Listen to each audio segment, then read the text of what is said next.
ဒီတစ်ခေါက်ကျွန်တော်တို့ Sunday Group ကစင်ခနောက်မြခနောက်တောင်တက်ခဲ့တာပါတောလန်းကနေပြီးတော့တက်ခဲ့တာလေတအားလာတယ်ကျွန်တော်တို့တောလန်းဆိုတော့လေကယူတော့ဆက်ရတာပေါ့နော်အဲဒီစနေနေ့ကကြတော့မိုးရထားတော့လေလမ်းကတော့ဂိမ်းဆိုင်ပြီးတော့သွားရပါတယ်တောလန်းမှာကြတော့လေ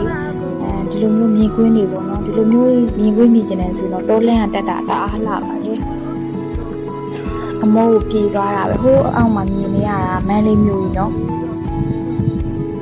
တောင်ကျွန်တော်တို့တက်နေရမြခနောက်ကိုမရောက်ခင်နေရလေအဲ့ဒီနေရာကမရရပဲသူကကောင်းကပယံနားလေးကနေကျွန်တော်တက်ရတဲ့ပုံစံမျိုးလေးပေါ့နော်ဘေးမှာတော့ကြောက်တွေရောရှိရခရူးဆက်ရမှာပေါ့နော်ကျွန်တော်တို့တက်မှာကျတော့အဲ့ဒီမြင်နေရတဲ့အဲ့ထိတ်ဆုံးလေးကအဲ့စင်ခနောက်တောင်ထိတ်ကိုတက်မှာပါ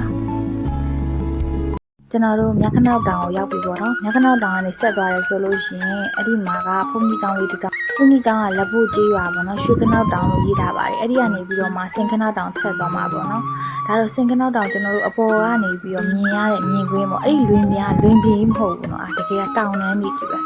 တောင်လေးကြည့်ပဲအဲ့ဒါတွေကအပေါ်ကနေကျွန်တော်တို့ကစီးမြင်ရတဲ့အခါကျတော့တောင်လေးကအကုန်လုံးကလွင်မြင်လို့ဖြစ်သွားတာပေါ့နော်တကယ်ကိုလှတာအပြင်မှာဒီတက်ကိုအများကြီးအစားပေါင်းများစွာပို့ပြီးတော့လှပါတယ်ဒါအခုမှတဲလက်စပြာစီဒီလေးပေါ့နော်အရင်တော့ငလင်တန်းထိသွားတယ်လို့ပြောပါတယ်တအားကိုလှတာပါကျွန်တော်တို့သွားတဲ့အချိန်ကနေပူတဲ့အချိန်ပေါ့နော်မိုးရတဲ့အချိန်ဆိုရင်ဘယ်လောက်လှတာလဲမြူတွေဆိုင်ပြီးတော့လေတော်တော်ကိုလှနေပါဗျတိန်နေဆိုလို့ရှိရင်လည်းကျွန်တော်တို့ ਨੇ အနီးနီးလေးလိုတောင်ထင်ရပါတယ်တကယ်တော့ဝေးပါပဲဒါပေမဲ့အမြင့်ဆုံးနေရာရောက်နေတဲ့အခါမှာတိန်နေကကျွန်တော်တို့ ਨੇ အနီးနီးလေးလိုမျိုးခံစားရတာပေါ့နော်အရင်ကြီးမဝေးတော့တယ်လို့ပဲမိုးရသည်ဆိုလို့ရှိရင်ကျတော့မြူတွေကကိုနာလေးမှနေကတ်နေရလို့ပြောပါတယ်အဲ့ဒီအရာသာကိုတော့ကျွန်တော်မတွေးခဲ့ရဘူးပေါ့နော်နောက်တစ်ခေါက်တော့ထပ်ပြီးတော့ try ကြည့်ပါဦးမယ်ကျွန်တော်တို့စင်ကနောက်တောင်တက်တဲ့အခါမှာနိုင်ရတော့ဒီပြပြမှန်ပဲတက်တဲ့အခါကျတော့လေ4နာရီကျော်ကျော်လောက်ကိုကြာပါတယ်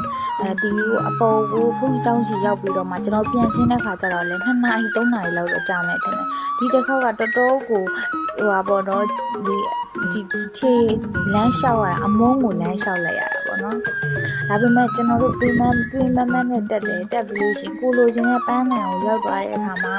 ဒီမြင်ရတဲ့မြင်ကွင်းတွေရလက်တဲ့အကြောင်းပေါ့နော်ကျွန်တော်တို့ကတော့ကျင့်တဲ့ပီတိဖြစ်ပါတယ်ကိုအောင်ထက်ရဲ့တဘာဝနဲ့စောင့်မယ်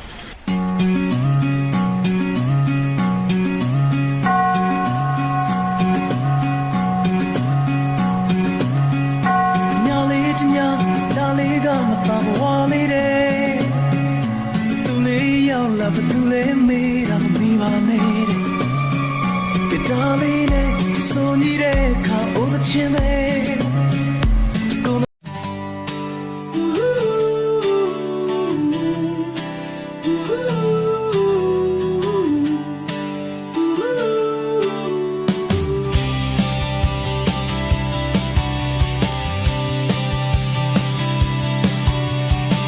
This morning I opened my eyes. The light flows gently into my soul. Last night's worries I leave behind. Today I start a brand new story. A cup of coffee, a quiet smile, like steps on a little street. I hear the birds start to sing.